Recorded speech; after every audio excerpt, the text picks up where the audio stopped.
자, 오늘은 구도 제작이야. 구도 제작 법. 이거 검정색이 잘 안 나온다. 검정색 하나만 갖다 주세요. 카운터에 있어요.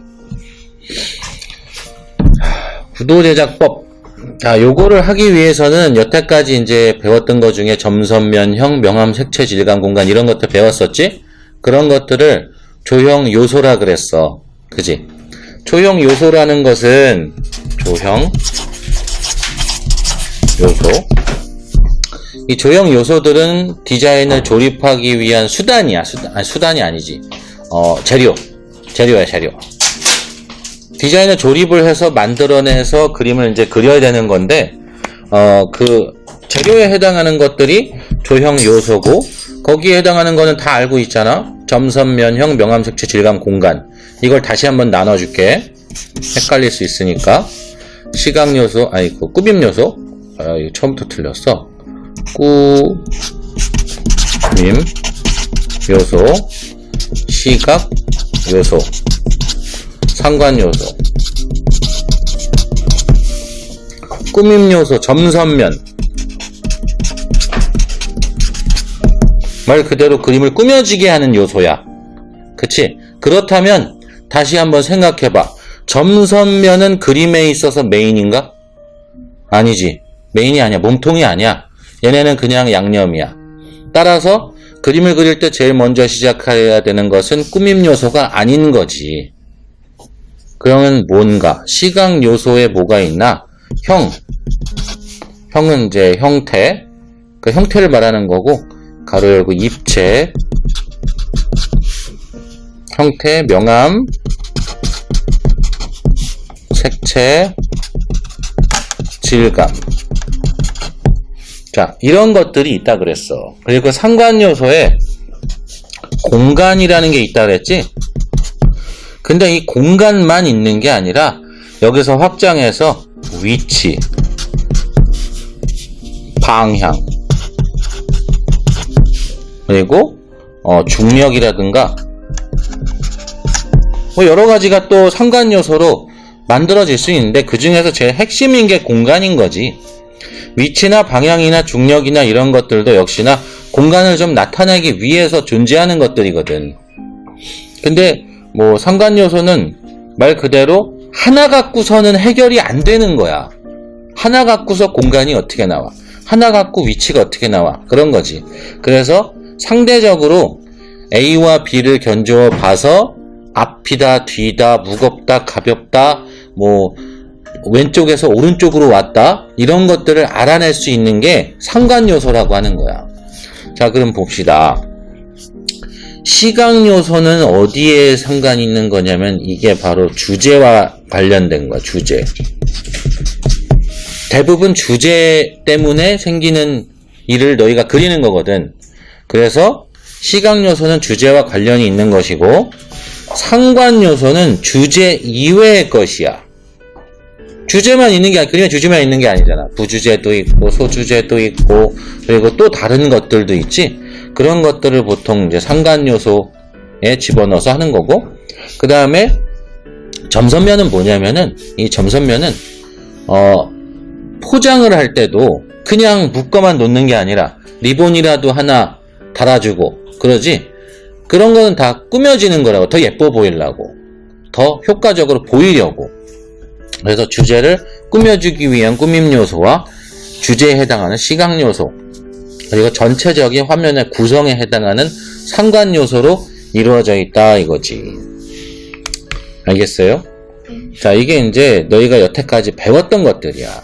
뭐 형태, 명암, 색채, 질감은 아직 배우진 않았지만 너희가 2학년 때도 많이 배웠었으니까 요건 일단 패스를 했고, 그 다음에 상관 요소는 지난번에 투시도법이나 뭐 채도 이런 것들 다 배웠었지. 중첩, 점이 이런 것들, 그런 것들 다 이제 공간에 해당하는 것들을 배웠었고, 오늘은 이것뿐만 아니라 이제는 직접적으로 조립하는 방법에 대한 거를 배워나갈 거란 말이야. 거기서 이제 필요한 거, 일단 이제 조형의 원리에 대해서 집중적으로 배울 거야. 전에 내가 필기만 하고 지나가라 그랬잖아. 그냥 알아만 두라고. 조형 원리. 조형 요소가 재료라고 치면, 그림을 조합할 수 있는 재료라고 치면, 조형 원리는 레시피란 말이야. 만들어지는 원리야. 조립도, 설명서. 디자인을 조립할 수 있는 조립도, 설명서에 해당하는 거야. 이 레시피에서 가장 너네가 첫 번째로 알아야 되는 게, 조형 원리가 되게 많아. 되게 여러 가지야. 여러 가지인데 그것도 크게 나누면은 뭐 조화, 변화, 균형 뭐 이렇게 나눠질 수는 있지만 그 나누는 것 자체가 중요한 게 아니라 너희는 직접적인 게 필요하기 때문에 일단 조형 원리 중에 반복의 원리 하나씩 한번 알려줄게. 반복의 원리. 말 그대로야. 반복하면 돼. 하나, 둘, 셋. 왜 반복을 하면 될까? 한계가 있으면, 그냥 단순하게 한계가 있으면 이 물체는 고정된 거야. 움직임이 없어. 움직임이 없고 그냥 가만히 있는 거야. 근데 두 개가 있으면, 물체가 두 개가 있으면 어떤 거야? 서로 당기는 거. 서로 당기는 거야. 서로 당기는 힘이 일어나게 돼 있어. 즉, 직선이 없어도 물체가 엇비슷한 게 두 개가 있잖아? 그럼 서로 당기는 힘이 있어 보이는 거지, 그냥 시각적으로 봤을 때. 그래서 묘한 긴장감이 생기지. 두 주인공이 대립하는 거라고 보면 돼. 그래서 긴장감이라는 게 생성이 된단 말이야. 긴장감 되게 중요한 말이다. 자주 출제되는 말이야. 그리고 두 개에서 세 개로 넘어오면 어떻게 되는 거야? 세 개로 넘어온 순간부터는 뭐가 생성되냐면은 움직임이 생겨. 어느 쪽으로 갈까? 이쪽으로 굴러갈까? 이쪽으로 굴러갈까? 이런 움직임이라는 게 생긴단 말이야. 움직임. 이거를 좀 어렵다 싶은 말로 괜히 율동이라고 하지?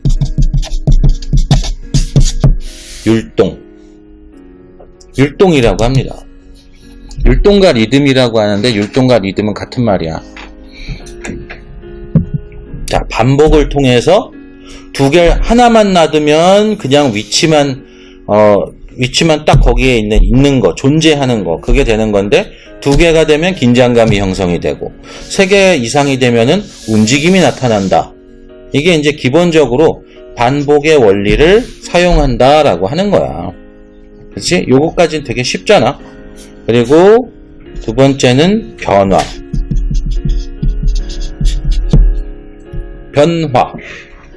변화라는 말도 되게 많이 들어봤던 말이고 이해하기도 쉬운 거야.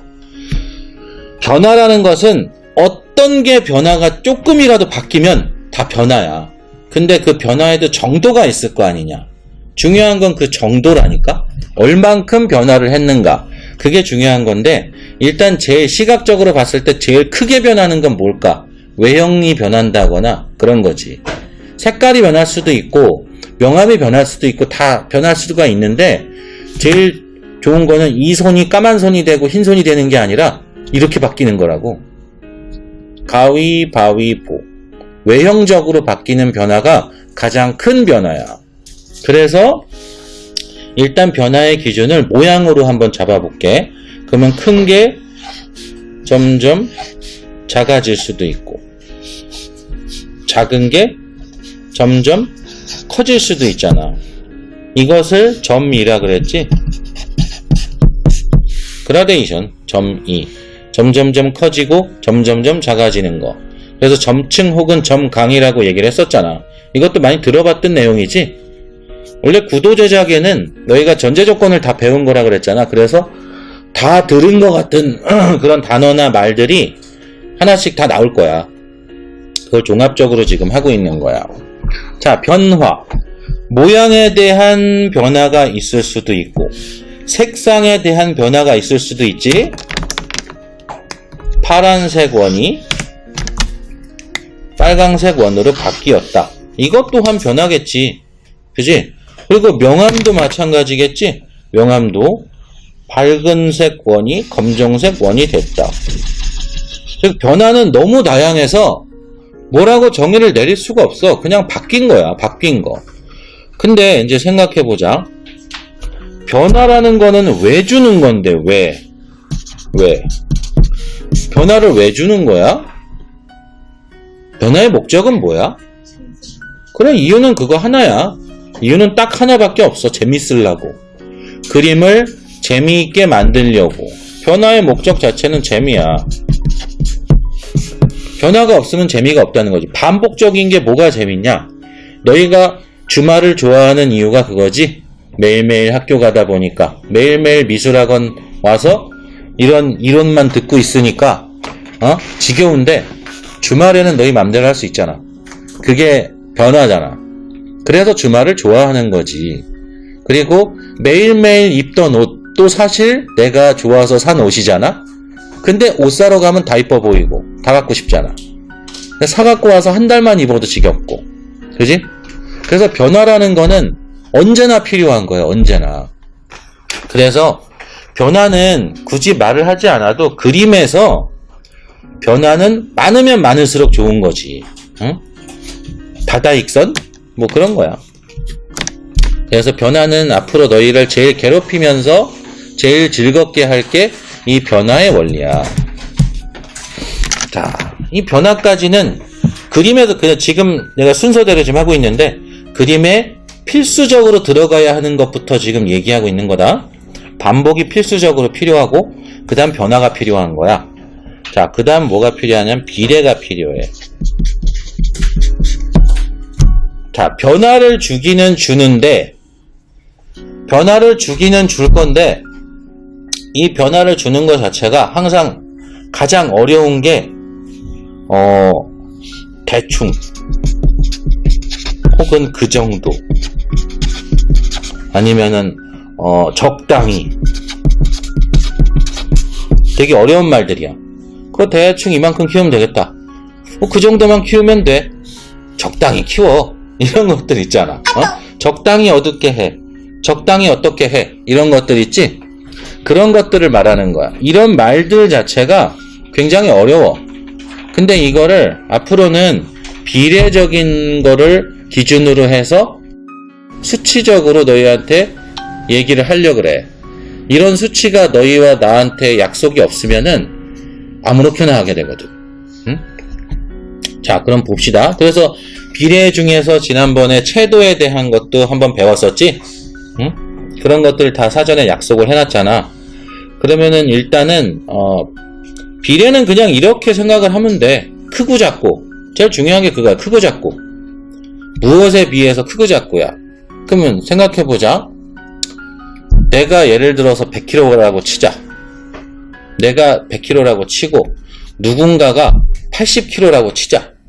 그러면은 나와 그 친구 간에는 일정한 비율이 있지. 나에 비해서 그 친구는 약간 적다. 약간 작다. 그지? 근데 내가 예를 들어서 110kg가 됐어. 그러면은 그 친구도 90kg가 되어야 나와 그 친구 간의 일정한 비율이 유지가 되는 거 아니야. 갑자기 그 친구가 130kg가 돼서 날 뛰어넘었어. 그러면은 그 친구와 내가 갖고 있던 그런 질서 같은 게 무너지는 거야. 그지? 그 질서가 뭐였냐? 내가 입던 옷을 내가 살찌면 걔한테 물려준다. 이게 질서였어. 근데 그 질서가 바뀌어버리니까 그게 안 되는 거야. 그게 보통 자연에도 존재하거든? 자연에도 너희가 예쁘다라고 생각하는 것들은 모두 다 그것들만의 비례가 있어. 그것 중에 대표적인 게 황금비례예요. 황금비례. 응? 황금비례라는 게 황금비 혹은 황금비례라고 얘기를 하는 건데 이게 대표적인 황금비가 이거지.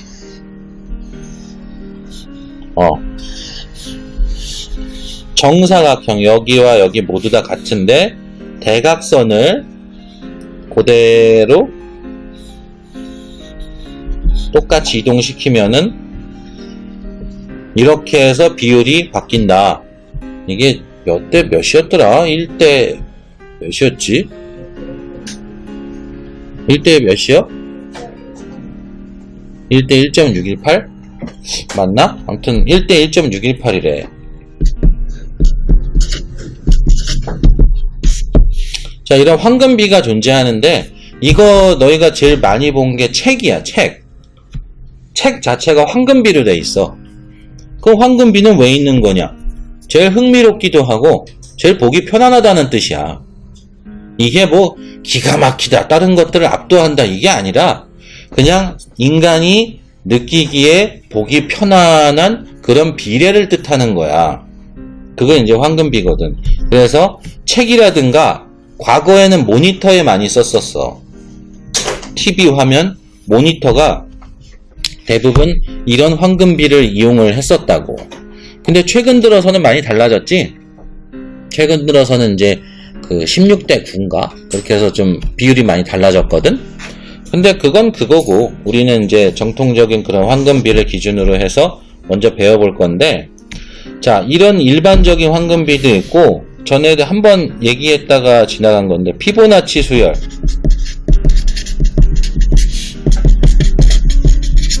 이거 어려운 거 아니라 그랬지? 피보나치 수열.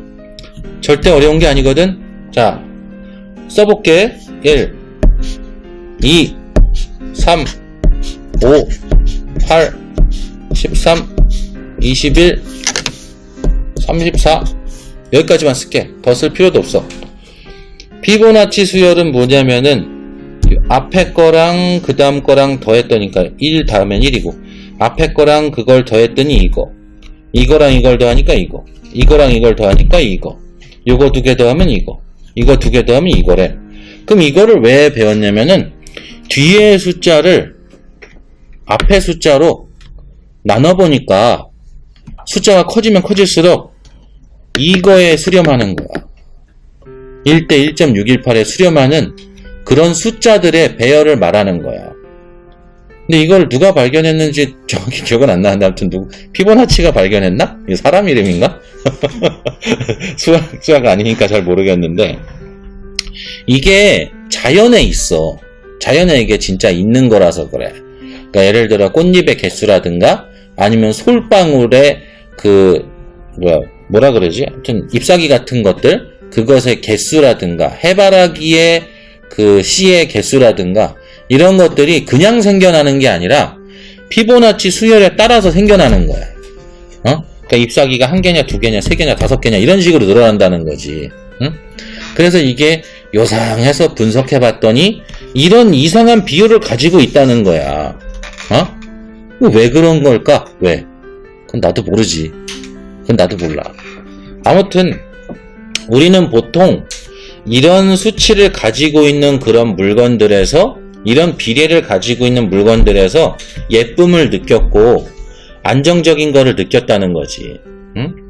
그래서 피보나치 수열을 앞으로 이용을 하겠다는 거야. 알겠어요? 그럼 이걸 어떻게 이용을 할 거냐면은 이렇게 생각해 보시면 돼. 네모 하나를 그려볼게. 이 네모는 1이야. 그럼 2는? 이 네모 두 개가 붙어 있는 게 2겠지. 3은 뭐 똑같아. 똑같은 네모를 늘려보자. 5는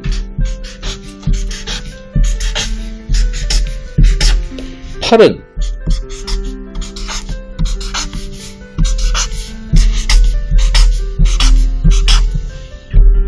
13은 더 늘어나면 되겠지. 더 그릴 필요는 없어. 그럼 우리는 이 숫자를 어떻게 이용할 거냐면 면적으로 이용할 거야. 앞으로 면적으로. 그래서 더 크게 아니지, 더 크게 제일 큰 거, 그 다음 거 이런 식으로 이용을 할 거라고. 그래서 앞으로 크기를 줄여보자, 조금만 줄여보자. 그럴 때 그냥 마구잡이로 줄이는 게 아니라 지금 이러한 면적들을 너희가 좀 기억해두면 좋겠다는 거야.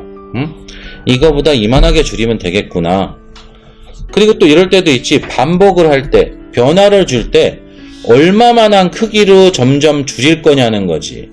얼마만한 크기로 점점 줄이고 얼마만한 크기로 점점 키울 건지 그거에 대한 거를 말하는 거야. 알겠어요? 자, 이 피보나치 수열을 그냥 숫자로 암기할 필요는 없고, 숫자로 암기하더라도 한 여기까지만, 뭐 34까지도 사실 가지도 않아. 그냥 13까지만 외워놔도 되고, 외우기도 쉽잖아. 그러니까 이거 자체를 면적으로 앞으로 활용을 할 거니까 이 정도는 이 정도 비례로 점점 늘어나고 점점 줄어드는구나. 이거는 알고 있으라는 거야. 그래야 뭐 나랑 대화가 되고 크기를 얼만큼 줄인다, 늘린다 이런 것들이 뭐 얘기가 되는 거지. 그냥 무조건 얘기하면 꼭 선생님은 크기 좀 줄여봐 라고 하면은 너희는 어떤 사람은 5mm 줄여놓고 줄였다 그러고 어떤 사람은 갑자기 절반 이하로 확 줄여버려. 그러니까 또 다시 얘기하면서 이거 너무 크다, 이거 너무 작게 줄였네 라고 얘기를 하잖아. 그러니까 그런 것들은 서로 스트레스란 말이야.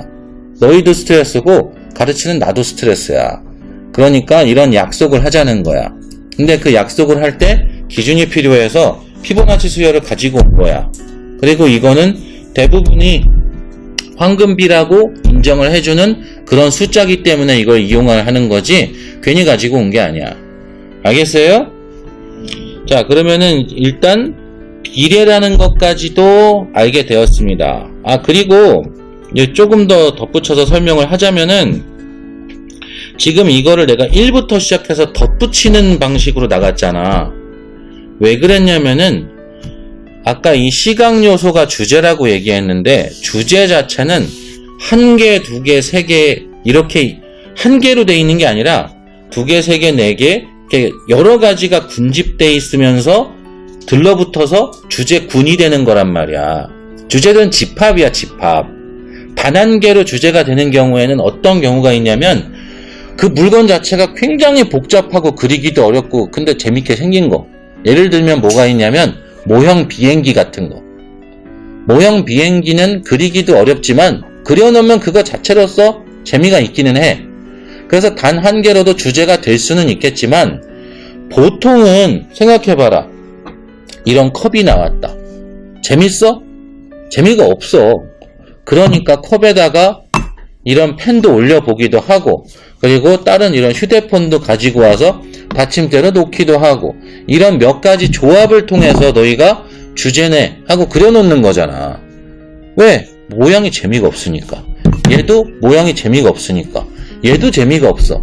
하지만 이것들이 모이면 서로 비교하면서 얘는 판때기네, 얘는 둥그렇네, 얘는 길다랗네, 서로 다르지. 이런 거를 대비 혹은 대조라 그래. 대비 혹은 대조의 원리라 그래. 응? 이런 대비와 대조의 원리에 의해서 서로 다른 것들이 무엇을 이루고 있냐? 제일 어려운 말이야. 조화. 조화를 이루고 있거든. 조화를 이루고 있는 거야. 응? 이게 말이 조화라는 거지. 조화라는 게 나는 사실 구도 제작을 알려주면서 제일 어려운 게 조화라고 생각하거든. 이게 왜 어렵냐면은 주관적인 게 많이 들어가. 그래서 그래. 선생님이 예쁘다고 생각하는 거를 너희가 예쁘지 않다고 생각할 수도 있고 100명이 예쁘다고 생각해도 평가하는 그 단 한 사람이 재미없다고 생각하면 아닌 거잖아. 그지? 이 조화라는 거 자체가 그런 주관적인 거에 속하는 거라서 그래.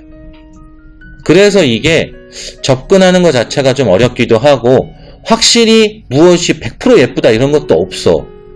그래서 구도 짜는 게 어렵다고 생각하거든. 응? 그래서 선생님이 이 조화에 대한 거를 되게 많이 생각을 해봤단 말이야. 이거 어떻게 하면은 물체들이 조화롭게 잘 어울리게 될까? 이거를 많이 생각을 해봤는데 그래서 3가지 원리를 잘 적용하면은 조화가 그나마 괜찮더라고. 응? 그래서 선생님이 찾은 방법을 알려줄 거야. 자, 이제 조화에 대한 거를 한번 알려드리도록 하겠습니다. 조화의 원리. 조화의 원리는 어떨 때 쓰는 건지부터 알려줄게. 면 분할할 때 쓰는 거야.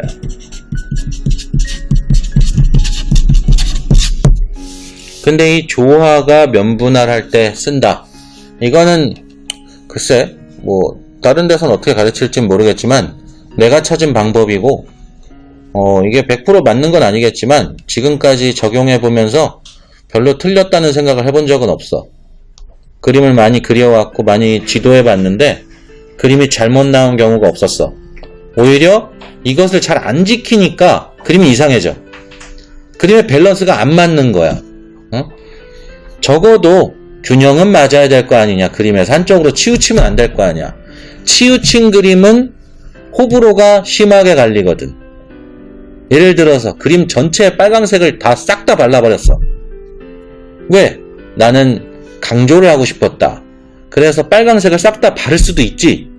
근데 빨강색을 싫어하는 사람은 어떡할 건데? 그 사람도 포용할 수 있나? 그게 안 된다는 거지. 그래서 그림은 어느 쪽 하나로 이렇게 치우치면은 분명히 호불호가 크게 갈리기 때문에 어떤 특정 사람은 되게 좋아하겠지만 특정한 사람은 별로 안 좋아한다는 거지. 그래서 선생님이 생각한 건 균형의 원리에 의한 면분할법이야. 자, 그럼 보자. 조화는 이제 세 가지 원리를 통해서 만들어낼 수 있는데 통일, 변화, 균형. 통일과 변화와 균형의 원리에 의해서 이것도 각각 원리야. 지금 너희가 설명 듣는 거는 전부 다 조형 원리들이야. 반복의 원리, 변화의 원리, 비례의 원리, 조화의 원리, 그리고 아까 여기 뭐 점의의 원리라든가 이런 것들 다 율동의 원리, 조화, 통일, 변화, 균형의 원리. 원리가 엄청 많지? 엄청 많고 이 엄청 많은 것들에 대한 각각의 설명은 되게 이해하기가 쉬워. 근데 이 모든 것들은 다 어울려야 돼. 다 한 덩어리로 뭉쳐져서 돌아가야 그 디자인이 나온단 말이야. 그럼 통일성의 원리 뭔지 한번 보자. 아까 여기 보면 반복이라고 있었지? 제일 처음에 적어놓은 반복. 통일의 원리는 반복의 원리와 비슷하지만 약간은 성질이 달라. 뭐가 다르겠냐? 반복은 그냥 똑같은 거지. 근데 통일은 자, 이런 건 통일이라고 말할 수 있나? 저는 엑스라지 입고요. 얘는 라지 입고요. 얘는 스몰 입어요. 근데 우리 전부 다 검정색 와이셔츠로 통일할 거예요. 자, 여기서 통일이라는 말은 맞지? 뭘로 통일했어? 검정 색상이고 종류는 와이셔츠로 다 일괄적으로 비슷하게 맞췄지만 사이즈만 달라. 그지? 근데 반복은 뭘까? 반복은 똑같은 거야. 스탬프로 찍는 거야. 똑같은 거를 찍어내는 거야. 그래서 범위가 보면은 통일의 범위가 좀 더 넓긴 한 거지. 그지? 그러니까 약간 성질이 다른 거니까 그게 그거라고 봐도 괜찮아. 응?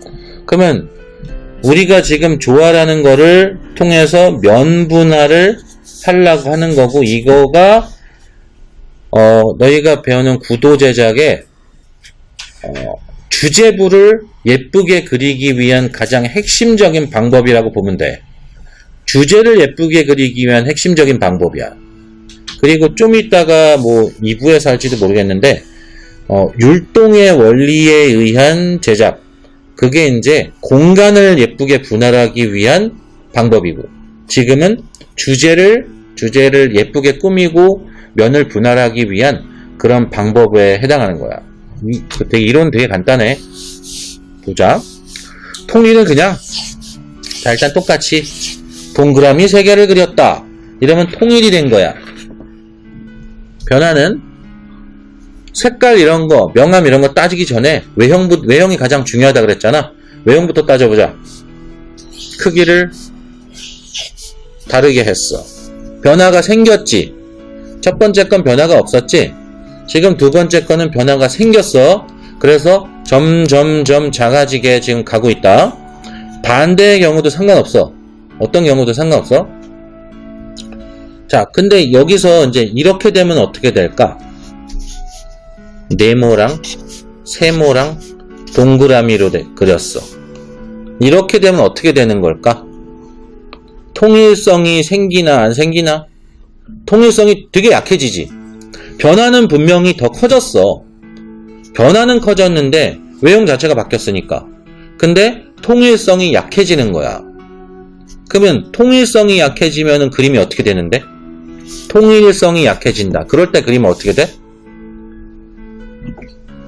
교복은 왜 입을까? 교복은 왜 입을까? 너희 교복 다 싫어하나? 좋아하나? 싫어하나? 나는 교복이 더 좋다고 생각하거든?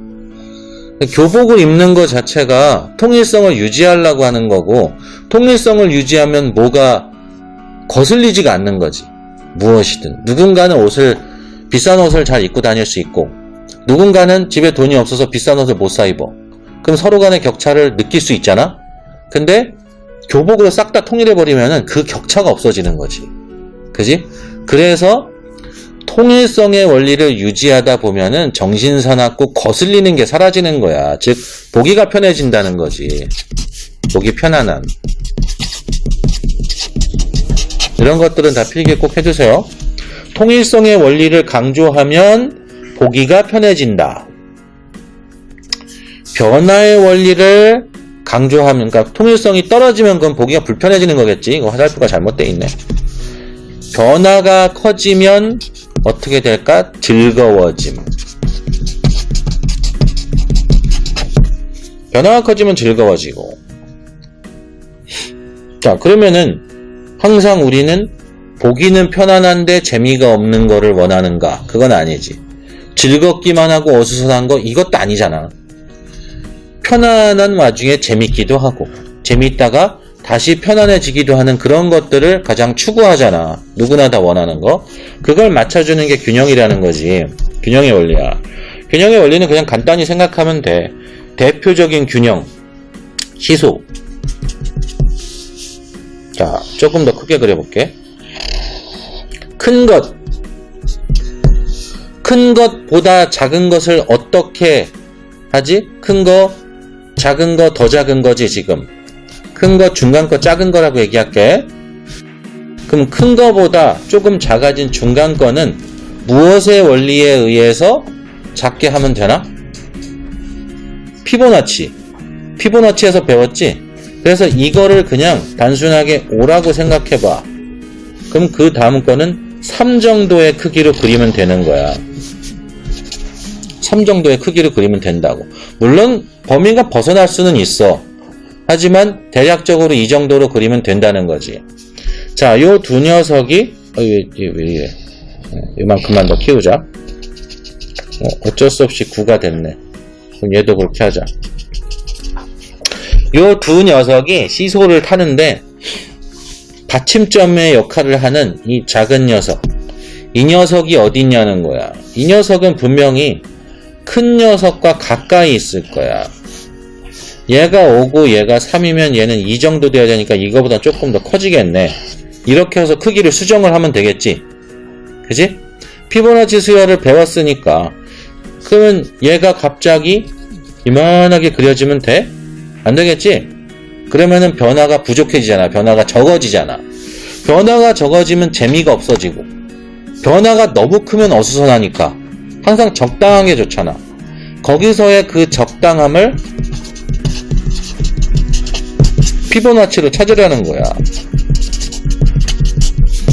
피보나치 수열에 의해서 이거보다는 적어도 요만큼 정도가 줄어들면 되겠다. 이렇게 평균값을 너희가 적용해주면 그것 갖고 뭐라고 하는 사람이 별로 없을 거라고. 왜냐하면 자연이 수천만 년 동안 증명했잖아.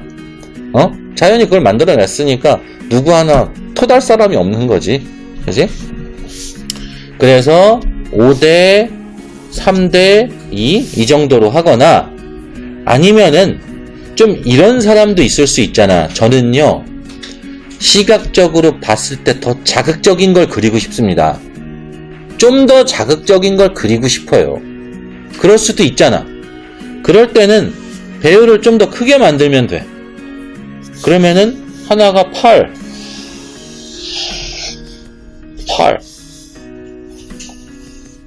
그 다음이 5가 아니겠지? 5 건너뛰어서 그 다음 게 3. 그 다음에 1. 5, 3, 1 정도의 비율로 조절을 하면 되잖아. 그렇겠지? 이런 식으로 조절을 하면 되는 거야. 근데 여기서 갑자기 얘가 또 2로 바뀐다거나 아니면 얘가 5고 얘는 1이라던가 이러면 뭔가 부자연스럽다는 거지. 무슨 말인지 알겠냐? 똑같은 배율로 건너뛰면은 그래도 보기 볼만한데 얘는 1이고 얘는 5고 얘는 8이야. 이러면 중간에 2랑 3을 건너뛰어 버렸잖아. 그렇게 되면은 어떻게 보이냐면 이게 너무 작아 보이는 거야. 물론 지금도 그렇게 비율을 맞춰서 그린 거는 아니야. 설명을 위해서 한 거지. 그러니까 너희가 그림을 직접적으로 자기 그림을 자기가 판단할 줄 알아야 되거든. 맨날 선생님한테 들고 와서 선생님 됐나요? 이거 괜찮나요? 그럴 게 아니라 자기가 스스로 그림을 그려놓고 이게 잘 그린 건지 못 그린 건지를 혼자 판단을 해봐야 된단 말이야. 그 판단의 근거를 지금 내가 알려주고 있는 거야. 그러면은 지금 봐봐. 이제 종합적으로 봤을 때 통일과 변화 균형의 원리에 의해서 면을 잘 하게 되면은 결국엔 균형의 원리에 의해서 조화로운 면 분할이 된다는 거거든. 조화로운 면 분할이라는 것은 누가 봐도 태클을 별로 안 건다는 뜻이야. 자, 그러면 이제 한번 실전에 한번 보자. 어떻게 하면 되는 건가? 여기까지는 이제 되게 쉬워. 굉장히 간단한 원리야. 자, 그러면 나는 이제부터 어떻게 하나 보자. 동전을 하나 보자. 동전 500원 500원짜리 동전이야. 이 동전은 옆에서 보면 그냥 하나의 이렇게 그 일자로 된 선이겠지. 그리고 약간만 기울여서 보면은 경우에 따라서 이렇게 생긴 것도 나오고 이렇게 생긴 것도 나오고 조금 더 뚱뚱한 이런 것도 나오는데 요거 이제 뭐 30도 타원, 45도 타원, 60도 타원 이렇게 이제 지칭을 할 건데 이거는 이제 탑뷰, 사이드뷰 뭐 이런 식으로 이제 얘기를 할 거거든. 그럼 생각해봐. 지금 500원짜리 하나 갖다가 크기를 이렇게 그러니까 각도를 바꾼 거지. 크기를 바꾼 게 아니라 각도를 바꾼 거야. 각도만 바꿔도 이렇게 모양이 달라진다는 거지. 자, 이렇게 해서 변화를 줄 수가 있어. 변화를 준 거는 알겠는데 크기도 좀 바꿔봐야 되지 않냐? 그래, 크기도 바꿀 수 있어. 그럼 크기 바꾸는 건 조금 이따가 하도록 하고 육면체도 한번 예를 들어 볼게. 자, 육면체 어떻게 그리냐? 이거 1.2시도법으로 그리는 육면체야.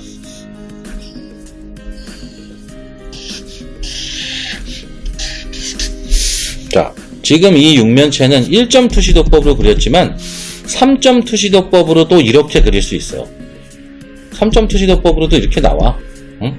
왜? 앞면만 많이 보이면 그렇게 나와.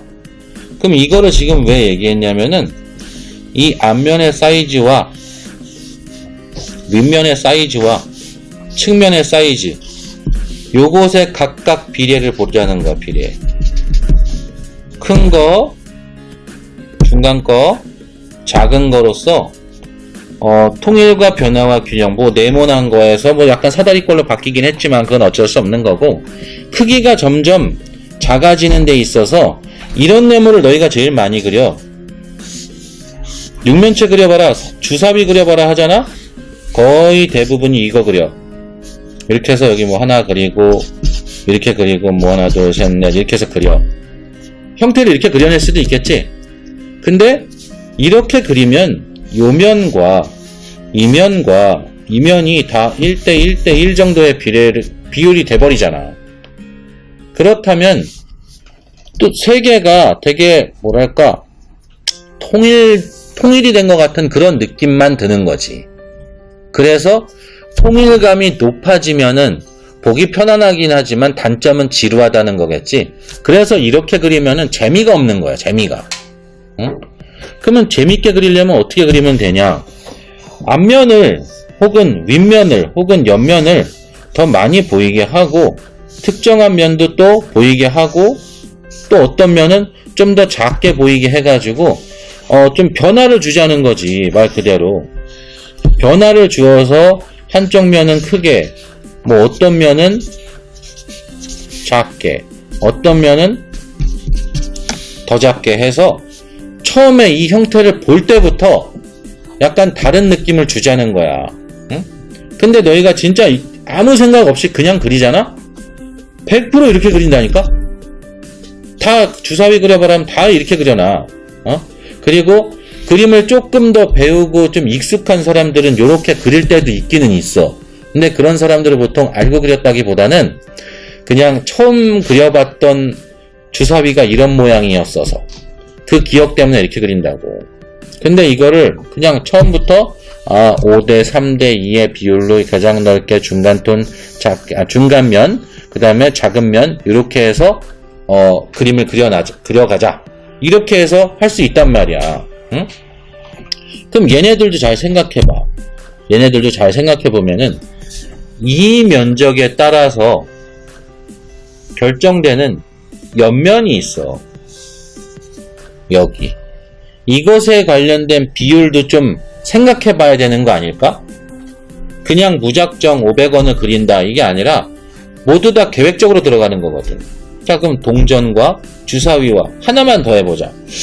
하나는 뭐가 있을까? 그냥 펜 종류 하나만 할게. 연필?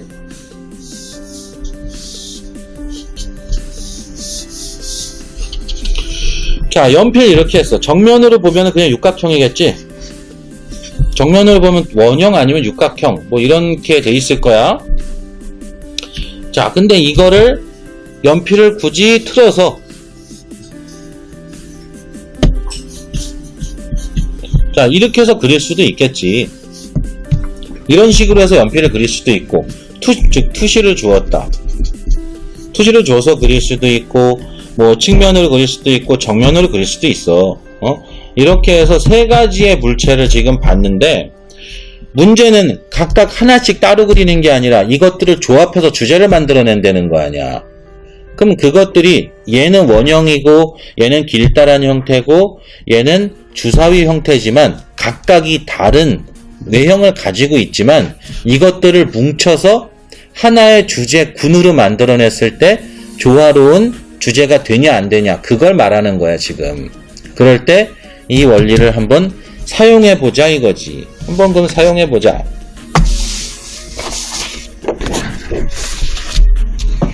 자, 한번 이렇게 한번 그려볼게. 큰 거. 기준을 중간 거나 큰을 너무 작게 썼네. 큰 거.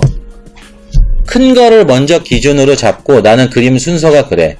큰 걸 기준으로 잡고 중간 거를 배치해. 그 다음에 작은 건 언제나 어디 있냐면 큰 것과 중간 거의 사이에 있는 거야. 사이에 존재하는 거야. 응? 그럴 때 이렇게 되면 더 좋거든? 아까 그 시소에서 봤잖아. 큰 거 옆에 작은 게 붙어 있고 조금 떨어져서 중간 게 나오면 좋다. 라고 아까 얘기했잖아. 그런 것처럼 이제 한번 보자.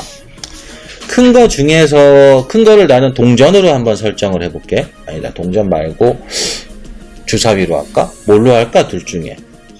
주사위? 그래, 주사위를 큰 거라고 한번 설정해 볼게. 그렇다면 이렇게 한번 그려보자.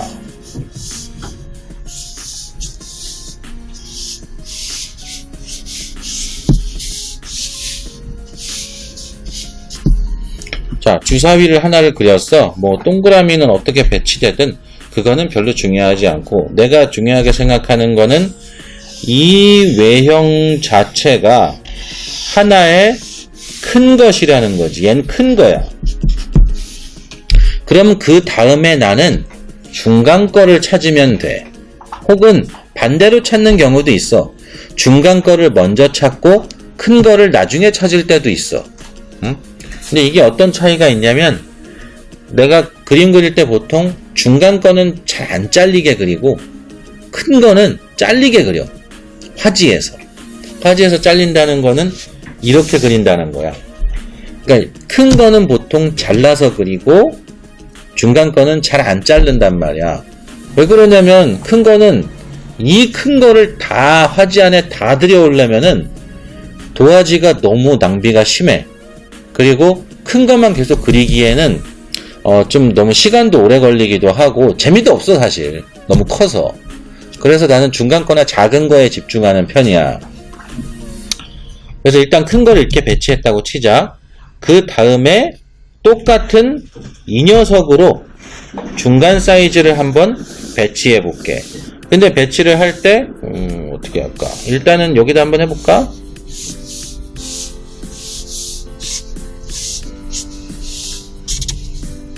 자, 이렇게 해서 하나를 그렸다.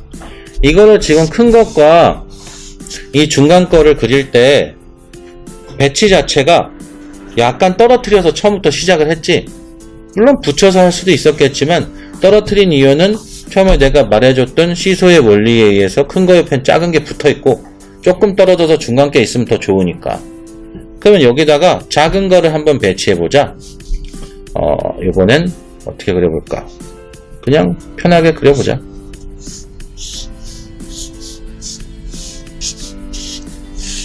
자, 요렇게 해서 그려봤어. 잘 안 보이나?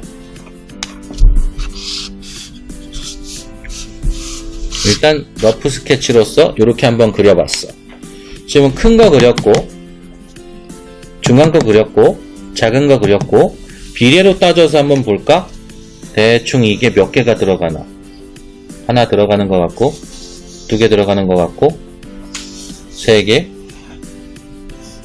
4개 5개 7개나 8개 정도 들어갈 것 같아요. 7에서 8 정도. 얘 하나가 7에서 8 정도 들어갈 것 같아. 그럼 얘는 3개, 4개 정도? 3개에서 4개 정도가 들어가는 것 같아. 그럼 피보나치 수열로 따져봅시다. 피보나치 수열에서 1, 3, 8 정도면은 적당한 그거겠지? 약간 더, 그니까 2, 3, 5보다는 1, 3, 8이 조금 더 크기 차이가 더 많이 나서 나는 좀 더 극적인 효과를 원한다. 그럴 때 사용할 수 있다 그랬잖아. 물론 3개씩 건너뛰어도 돼. 그렇지만 그건 좀 위험하다고 봐. 그래서 그냥 2개 정도 이렇게 해서 배치를 하게 되면은 괜찮을 수 있는데 여기서부터는 뭘 생각하면 되냐면 이제부터는 그거야. 실루엣을 생각해봐. 실루엣. 자, 큰 거, 작은 거, 중간 거를 배치하는 것 자체는 쉬워. 이게 어려운 일이 아니야. 그냥 배치하면 되고, 이거를 반대로 배치해도 돼. 이렇게 해서 배치하면 뭐가 되냐면은, 약간 좀 더 긴장감 있는 그림이 되지. 위험한 거야. 흔들바위 같은 거. 아까 그림은 안정적인 거라고 치면 지금 이렇게 그리면은 좀 역삼각형이 되면서 약간 불안정한 느낌이 드는 거지. 근데 운동감은 커지고, 불안정한 반면에 운동감은 커지고, 안정적인 반면에 운동감은 낮아지고. 그러니까 개인의 선택인 거야. 그래서 선생님은 어떤 거를 더 즐겨서 쓰냐면은 나는 안정적인 것보다는 불안정한 거를 조금 더 많이 쓰는 편이야. 그래서 큰 거를 받쳐놓고 작은 걸 올리기보다 중간 거를 받쳐놓고 큰 거를 위에다 올리고 작은 거를 가운데다 끼는 편이야. 그럼 어떻게 느낌이 달라지나 한번 볼까?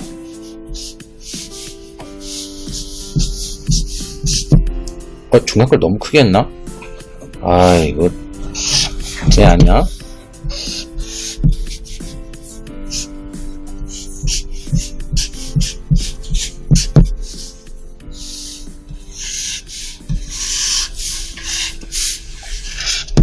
자, 이런 식으로 그리는 편이라고. 큰 거, 작은 거, 중간 거. 이런 식으로 더 많이 쓰는데, 이게 왜 그러냐면은, 도화지가 너희가 봤을 때, 도화지가 이렇게 해서 이제 이루어진다고 치자. 이렇게 이루어지고 얘도 도화지가 이런 식으로 뭐 이루어질 거 아니야. 그렇게 봤을 때 위쪽에 큰 게 배치가 돼 있으면은 어떤 느낌이 드냐면은 비행기를 바로 머리 위에서 보는 느낌이 드는 거야. 비행기가 저 멀리 지나가는 게 아니라 내 머리를 스치듯이 지나가는 것 같은 그런 웅장함이 느껴져. 그래서 큰 거를 위에다 배치하면 웅장함이 느껴진단 말이지. 그거 자체가 조금 더 뭔가 나를 압도하는, 보는 사람을 압도하는 것 같은 그런 느낌이 들어서 나는 보통 작은 거를, 중간 거를 밑에다가 배치하고 큰 거를 위에다 배치하는 편이거든? 근데 그러지 않아도 돼. 그러지 않아도 상관은 없어. 그냥 내가 개인적으로 선호하는 거라는 거야. 아까도 말했다시피 조화를 통해서 그림을 그려내면은 나는 좋을 수 있는데 너희는 별로일 수도 있고 평가하는 사람도 좋아할 수도 있고 별로일 수도 있다는 거지. 근데 적어도 나는 비례는 지킨다는 거야. 이렇게 비례는 지키는 거야. 자, 그럼 이렇게 한 다음에 그 다음에 이건 이제 최초의 배치야. 최초의 배치는 이런 식으로 놔두는데 그 다음에 뭘 하냐면은 면을 쪼갠다 그랬지. 이 면을 쪼개 나갈 때 또 뭐가 필요하냐면은 작은 녀석, 가장 작은 녀석, 얘네들끼리도 서로 간에 균형이 필요하거든. 큰 거는 무게감도 있고 중간 거는 큰 거보단 덜하지만 얘도 무게감인데 작은 애는 뭐냐? 얘 볼품이 없지. 볼품이 없어. 그러다 보니까 이 작은 녀석을 조금 더 강조를 해주는데 뭘 어떻게 강조해주냐? 진하게 칠하고 진하게 채색하고 그리고 리본이나 아까 꾸밈 요소 있지? 점선면. 그 점선면의 요소를 여기다가 더 많이 집중을 해주고 점선면을 작은 녀석에 조금 더 많이 집중을 해준다는 거야. 그리고 색채도 조금 더 화려하게 채색하고 다른 것에 비해서 그렇게 채색을 한다는 거지. 다른 것에 비해서. 왜냐하면 얘는 볼품이 없으니까. 다른 것에 비해서 너무 작으니까. 그래서 나는 제일 큰 거 있지? 제일 큰 거를 별로 꾸미지 않아. 제일 큰 거는 그냥 큰 것만으로 해서 끝났어. 얘는 크기로 그냥 갖다 놓고 끝나는 거야. 그리고 중간 것은 무슨 역할이냐? 중간 것은 뭐 그냥 말 그대로 그냥 중간이니까 밝은 것과 그러니까 큰 것과 작은 것의 중간 톤으로 채색하면 되고 뭐 질감에 대한 표현 정도도 중간 정도만 딱 하는 거고 만약에 여기에 리본을 3개를 묶었다 치면은 중간 것에도 1개 정도는 묶어주고 만약에 작은 것에 5개를 묶었다 치면 중간 것에도 2개 내지 3개 정도 묶어줄 수도 있고 그렇게 따지면 큰 거에 하나 이런 식으로 늘려나간다는 거지. 무작정 큰 거를 꾸미는 게 아니라 작은 거부터 꾸미면서 점차 늘리는 거야. 그래야 그림이 밸런스가 맞는단 말이지. 큰 거에만 다 집중해주거나 중간 거에다가만 전부 다 집중해주면은 그림의 밸런스가 안 맞아. 그래서 이거만 너무 잘 보이든지 아니면 이거만 너무 잘 보이든지 나머지는 잘 보이질 않는단 말이지. 그러니까 그림이 볼거리가 오히려 더 적어지는 거야. 응? 그래서 꾸며줄 때는 작은 것에 집중을 하면 된다 이거지. 그럼 생각해봐. 아까 선생님이 큰 거는 화면에서 보통 잘라서 그린다 그랬지? 화면에서 잘라버리는 거야. 응? 그럴 때 선생님 저거 하나 떼다 주세요. 찬이쌤 저기 스티로폴 그림 그거 하나만 떼다 주세요. 그게 예를 들기가 좋으니까 그거 하나 일단 떼다 주세요.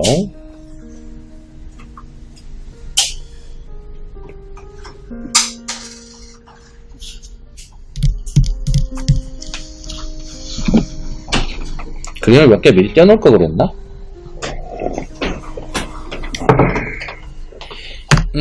자, 그림이 오래돼서 좀 누리끼리합니다. 자, 그림 봅시다. 이거는 과거에 그 학교에서 나왔던 거에 대한 재현작이야, 재현작. 한경대에서 나왔던 거 꽤 됐어. 한 4년 됐나? 그때 나왔던 거에 대한 재현작인데, 여기 보면은 이 녀석 큰 겁니다. 이 녀석 중간 사이즈로 그린 거예요. 그리고 이 그룹 요게 작은 거야. 그렇게 설정을 해서 그린 거야. 큰 것과 중간 사이즈와 작은 것, 이곳에 차지하는 이 면적으로 따지면 되는 거거든. 이 면적 자체가 얼마를 차지하고 있나, 또 이 면적이 얼마나 차지하고 있나, 이 면적이 얼마나 차지하고 있냐에 따라서 결정이 되는 것이거든. 그래서 큰 거와 중간 것과 작은 것이야. 이렇게 해서 결정을 해놨어. 그리고 무엇을 했어? 선으로 꾸며놨지. 점적인 소재들로 꾸몄어. 그리고 아직 배우지 않았지만 제 곧 배울 거 율동에 의해서, 율동의 원리에 의해서, 율동에는 뭐 여러 가지가 있어. 점이, 방사, 교차 뭐 이런 여러 가지가 있는데, 그 중에서 이 친구는 점이라는 방법을 통해서 공간을 구성한 거야.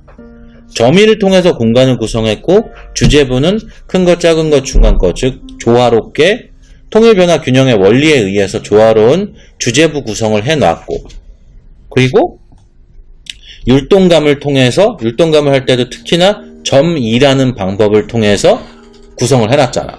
응? 그렇게 해서 이런 그림을 만들어낸 거야. 그리고 뭐 다른 것들, 뭐 이제 다른 거는 율동의 대부분 나는, 그러니까 너희가 구도라고 생각하는 거는, 이거는 그냥 C자형 구도, 난 그렇게 부르거든. C자형 구도라고 부르고, 다른 뭐 그 V자형도 있고, 그냥 모양이 그러면 그냥 그렇게 부르는 거야. 그런 구도들, 너희가 생각하기에는 그게 이제 구도라고 생각하잖아. 그런 큰 배치는 율동감의 원리에 의해서 배치가 되는 거야. 그래서 그건 이제 제일 마지막에 배울 거고, 지금 내가 말한 큰 거, 작은 거, 중간 거는 여기서 보면 돼. 여기서 봤을 때, 아, 이렇게 주제를 그려낸다면 괜찮구나. 그래서 이렇게 해서 그려내는 거야. 근데 이거랑 똑같이 그렇게 나도 그린다고. 물론 저건 내가 그린 건 아니야. 나도 될 수 있으면 이 원리에 의해서 주제의 조합을 이끌어낸다는 거야. 이 조합에서 조금 달라지면 점점점 이상해지더라고. 나도 다르게 해보려고 되게 수없이 많이 해봤는데 그냥 이게 제일 재밌었어. 이런 것들이 일반적으로 물건들이나 뭐 이런 데서 찾아볼 수도 있어. 뭐 예를 들어 개미허리 같은 거, 가운데 이 부분이 잘록하면 잘록할수록 예쁘거든. 그리고 호리병 같은 것도 마찬가지야. 호리병 같은 것도 중간 거, 큰 거, 작은 거. 그래서 이 부분에 보통 끈을 묶어서 쭉 매달면 재밌거든. 다른 데다 묶을 수도 있어. 근데 뭔가 어색해. 여기다가 할 수도 있어. 근데 뭔가 되게 무거워 보여. 근데 가운데다가 묶어서 찍 해놓으면 뭔가 안정적으로 보인다는 거지. 조화롭다는 거야, 그게. 응? 그래서 이런 것들을, 이런 것뿐만 아니라 다른 곳에서도 되게 많이 응용을 했는데, 선을 하나를 그렸어. 굵은 선. 밧줄 같은 거야. 이런 굵은 선이 있을 때 중간 굵기에 해당하는 선을 한번 얹어보자.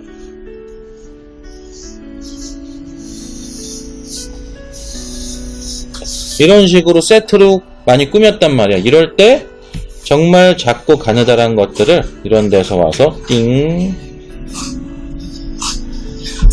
잎사귀 같은 것들을 이런 데를 계속해서 꾸며주는 거예요. 작은 포인트로, 큰 거, 작은 거, 중간 거로. 나는 항상 이런 식으로 발상화 표현에서도 그렇게 했고, 기초 디자인에서도 마찬가지로 굵은 선, 가는 선, 중간 선들의 조화, 그리고 실제로 이런 물건들을 배치할 때도 큰 것과 중간 것과 작은 것 간의 조화, 그렇게 해서 그려낸다는 거야. 이게 어디까지 확대가 되냐면은 공간까지도 확대가 돼. 공간까지. 그게 무슨 말이냐면, 그건 이제 사실 다음 부에서 할 건데, 그래, 그거는 이 원리가 시작은 되게 간단한데 정말 많이 확대가 돼서 응용 범위가 넓고, 그리고 공간뿐만 아니라 묘사 포인트, 그리고 너희가 선을 하나 추가로 그려봐 라고 하면 어디다가 그려요? 선을 한번 여기다 묶어볼래? 하면 어디다가 묶어요? 이런 말들 많이 하잖아. 그런 것에도 다 쓸 수 있다는 거지. 자, 보자. 요거까지만 해봅시다. 요거까지는 주제에 해당하는 거고, 요거까지 하고서 실습을 한번 해볼 거야. 자, 예를 들어 봅시다. 이건 필로 그릴까? 아니야, 그냥 이걸로 하자. 단계별로 보여드리겠습니다. 이것은 무엇이냐? 그냥 나무 토막 같은 거야. 나무 토막 같은 거. 이 나무 토막을 절단해서 내부를 보여주고 싶다. 그렇다면 어떻게 절단하냐? 일단 나는 3등분을, 등분이 아니라 3개의 토막으로 나눌 거야. 그럴 때 큰 것과 작은 것과 중간 것의 비율로 나눠보겠다는 거지. 난 무조건 이쪽 아니면 이쪽이야. 둘 중에 한 군데야. 절단해서 빼낸다. 너네가 앞으로 귤을 그린다거나 뭐 과자 같은 거, 그러니까 예를 들어 제크 과자나 오레오 같은 그런 과자들은 쌓을 수도 있고, 아까 동전도 마찬가지잖아. 쌓을 수도 있고 다발로서 뭔가 해결할 때가 있거든.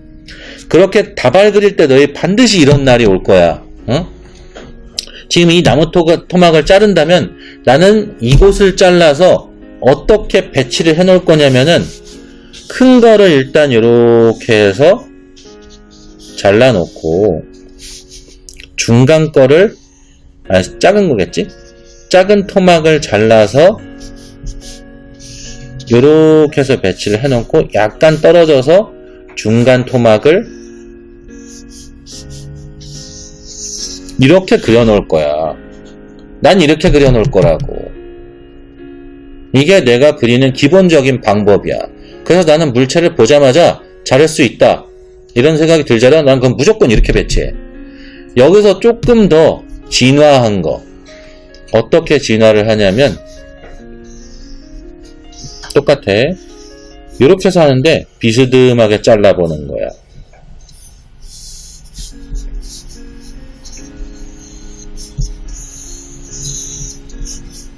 비스듬하게 자르면 뭐가 좋아지냐? 모양이 달라지지. 모양이 좀 더 달라져. 그래서 뾰족뾰족한 부분, 이것도 전에 얘기했지. 학습 효과가 있다고. 그거 잘 모르는 사람은 살짝 얘기해 줄게. 주사바늘, 우리가 극혐하는 주사바늘 아주 싫어하지? 이거 피부에 뚫고 들어오는 거 싫어하잖아. 그지? 그리고 칼에 베이는 거, 칼에 베이는 거 좋아하는 사람이 누가 있어? 총은 맞아본 적이 없어서 모르겠지, 솔직히. 총은 영화에서만 봤잖아. 근데 칼에는 베어봤고 뾰족한 거에 찔려봤어. 그래서 우린 학습 효과에 의해서 항상 뾰족한 것과 날카로운 게 있으면 경계하게 돼 있어. 경계한다는 거는 눈으로 자꾸 주시하면서 그것이 나를 공격하나 공격하지 않나 바라본다는 뜻이야. 그래서 둥글둥글한 거보다 뾰족뾰족한 게 우리 눈에 들어온다는 거지. 이럴 때는 딴 짓을 할 수 있어. 딴 데를 이렇게 볼 수 있거든. 딴 데를 볼 수 있는데, 이럴 때는 눈에 불을 켜고 본다는 거야. 이렇게 해서 우리는 학습 효과에 의해서 뾰족뾰족하고 날카로운 것들을 더 볼 수밖에 없다는 거지. 자, 이렇게 하잖아? 그럼 나는 여기서 더 꾸며라, 더 꾸며야 된다 라는 생각이 들면 어딜 꾸미겠냐? 이걸 더 쪼개는 거야, 이거를. 이걸 쪼개서 어떻게 만들어 놓을까? 아까 동전 어딨나? 자, 여기 동전이 있습니다. 이 동전처럼 하나의 원반에서는 둥그런 거부터 적당히 둥그런 거, 더 납작한 거, 더 납작한 거, 완전 이런 것까지 다 나오지. 그래서 나는 이거 자체를 결국에는 완전 납작한 것도 이렇게 해서 보여주기도 하고, 좀 더 둥그런 것도 보여주기도 하고, 변화를 여기다 다 주는 거야. 왜 여기다 다 주냐? 채색을 생각해봐. 채색을 생각해보면 큰 거는 큰 거대로 쭉쭉 발라야 돼. 쭉쭉 발라줘야 빨라. 작은 거는 어차피 작아. 어차피 작기 때문에 꼼지락거리기도 편하고 변화를 주는 것 자체가 내가 틀린 거를 감출 수가 있단 말이야. 하다 보면 그림자 틀릴 수도 있잖아. 하다 보면은 질감이 좀 이상해질 수도 있지. 그런 거를 감추기 좋은 게 이 작은 거라고. 그래서 나는 이 작은 것들을 많이 쪼갠다 이거야. 그리고 통일과 변화와 균형의 원리에 의해서 조화롭기도 하고 이것보다는 이게 조금 더 눈에 잘 띄는 거고. 그럼 이 상태에서 얘 눈 괜히 그렸다. 자, 제시물이 나무만 나온 게 아니라 칼이 같이 나온 거지. 그럼 칼 어디 있는 거야? 칼 여기 있는 거야. 칼이 왜 여기 있어? 이거 자르고 있으니까 여기 있어야지. 그럼 칼이 어디 있어? 생각해봐. 기초 디자인이라 그래서 막 칼이랑 이런 거 나면 아무렇게나 그냥 막 그린다는 기보다 서로 간의 인과관계가 좀 성립이 되잖아. 칼로 내리쳐가지고 잘라졌다. 칼로 내리쳐서 잘라졌더니 그게 밑으로 떨어지고 있다. 잘라졌더니 밑으로 떨어지고 있다. 이거는 중력이지. 아까 얘기했던 거 중력, 상관요소, 공간 중에서 중력도 있지. 반복을 통해서 밑으로 떨어지는 시각적인 효과를 주면서 결국에 나타내고 싶은 게 중력이야. 그거에 대한 원흉이 칼이지. 칼이 얘를 절단시켜서 시각적으로 질감을 주면서 내 그림에 여기를 보세요 하고 딱 만들어주는 거야. 그림의 모든 것을 어떻게 다 보냐? 모든 것을 다 보게 할 수는 없어. 그건 오히려 정신사나운 그림이야. 전에 얘기했잖아. 온몸에 명품을 치덕치덕하고 다니는 사람들. 패셔니스트야? 아니잖아. 테러리스트잖아. 패셔니스트는 포인트를 한 군데나 두 군데 정도밖에 안 준다 그랬지? 그러니까 그림에서도 마찬가지인 거지. 사람들의 시선을 붙잡을 곳은 단 한 군데면 돼. 두세 군데 할 필요가 없어. 그래서 단 한 군데를 하기 위해서라도 나머지를 조금 더 단순하게 만들어주는 게 좋다는 거야. 그 단 한 군데 자체가 아이디어적인 측면으로 봤을 때 그 아이디어도 이따가 다시 얘기할 건데 지금 나는 절단을 통해서 그걸 보여주는 거야. 근데 어떤 사람은 난 그림자가 드리워졌다. 나는 무엇이 굴러가다 부딪혔다. 이런 것처럼 아이디어는 되게 단순할 수 있거든? 근데 단순한 거를 잘 보여주려면은 지금까지 말했던 이 원리들을 너희가 알고 있어야 된다는 거지. 응? 그 원리만 잘 알고 있어도 너희는 충분히 뭔가를 그려낼 수 있다는 거야. 아니? 알겠나요? 그러면은 지난번에 너희 막 리본 묶어받고 그랬잖아. 그럴 때 내가 그거 너희가 그렸을 때 그랬잖아. 지금 몰라서 이렇게 묶었을 거야. 그지? 전에 그 선 쓰는 방법은 다 배웠지? 선의 8가지 표현 방법. 그지? 그러면 지금 생각해봐라. 내가 만약에 이렇게 생긴 원기둥에다가 선을 묶는다 치면 어디다 묶겠냐는 거지. 보이지 않냐 이제? 나는 물론 여기 아니면 여기. 이 둘 중에 한 군데다 묶겠다는 거지. 자르는 게 아니라 선을 묶는 거야. 그럼 한번 묶어보자. 자, 한번 묶음을 통해서 큰 것과 중간 것으로 나눠졌어. 면이 분할된 거야. 그래서 여기를 나는 묶겠다는 거지. 어떤 방식이건. 근데 묶을 때 굳이 한 번 묶고 끝내? 아니잖아.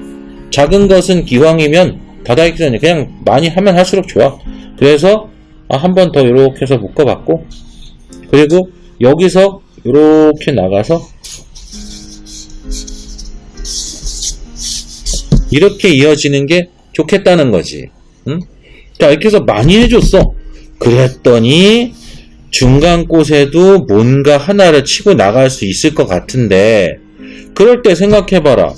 선의 굵기가 꼭 다 같은 굵기일 필요 없잖아.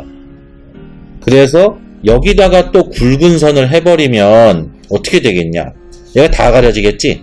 그래서 차라리 가느다란 무언가의 선을 해줄 수도 있다는 거지. 가느다란 무언가의 선을 통해서 배치를 하는데 그냥 배치하는 게 아니라 기왕이면 큰 거, 기왕이면 작은 거, 기왕이면 중간 거로 분할되도록 배치를 하겠다는 거야. 그럼 여기 꾸몄으면 이쪽도 할 수도 있다는 거지. 근데 여길 더하기 전엔 여기까지 손을 안 댄다는 거야. 그럼 여길 더 어떻게? 이런 거. 나비형 매듭에서 나올 수 있는 무언가. 그거에서 하나를 더 추가했으면은 이쪽에도 뭔가 하나를 더 당기거나 추가할 수도 있을 거고, 그렇다면 여기에도 무언가 하나 정도는 해줄 수도 있을 것 같다 이거지. 그래서 이곳을 먼저 꾸며주고 그 다음에 추가 형식으로 가겠다는 거야. 응? 육면체일 때도 마찬가지야. 이게 이제 일부입니다. 일부. 응? 일부에서 지금 내용은 사실 별로 어려운 게 없잖아. 이거 전제 조건 깔아놓고 꾸밈 요소, 시각, 상관 뭐 이런 것들을 통해서 왔고, 응? 그리고 피보나치 수열에 대한 개요를 배웠고, 그리고 조화, 통일 변화 균형을 통해서 조화롭게 만드는 방법, 기본적인 개념을 습득해서 형태를 그릴 때도 그냥 하나 그리는 게 아니다 라는 것을 배웠잖아. 응? 그리고서 직접적으로 이제 해보는 것. 그래서 이게 사실 되게 쉬운 방법이야. 쉬운 방법인데 큰 거 옆엔 작은 게 있고 조금 떨어져서 중간 게 있으면 되겠구나. 그냥 이것만 그냥 갖고 있으면 되고, 크기를 변화시킬 땐 피보나치 수열에 의해서 크기가 결정이 되면 틀리지는 않겠구나. 그리고 어딜 더 꾸며요 라고 말하기 전에 작은 게 충분히 꾸며졌는지를 확인해 보고, 작은 게 충분히 꾸며졌다 싶으면 그 다음 거를 해보고, 그 다음 것도 충분히 됐다 싶으면 가장 큰 거를 손을 대라는 거지. 왜 이런 방식으로 해야 되냐면, 큰 거부터 너희 꾸미라 그러면 어떻게 자꾸 해놓냐면은 큰 걸 또 잘라. 큰 걸 또 잘랐잖아? 그럼 요번에는 이걸 또 손을 대. 그리고 이거 또 손 대. 그러다 보면 다 똑같아져. 깍두기 썰어 놓는다고 다. 큰 거는 크게 냅두면 되고, 중간 거는 중간 것으로, 작은 건 작은 것으로 놔두면 되는데 자꾸 똑같이 깍두기를 썰어 놓는다고. 그러다 보니까 결국엔 어떻게 돼? 통일이 돼버려. 면 사이즈가 다 비슷비슷해져 버린다고. 그래서 그림이 많이 그렸음에도 불구하고 지루한 그림이 된다 이거지. 일단은 1부는 여기서 마치겠고요. 1부에 대한 실습을 먼저 해보고 그 다음에 2부로 넘어가겠습니다. 알겠어요?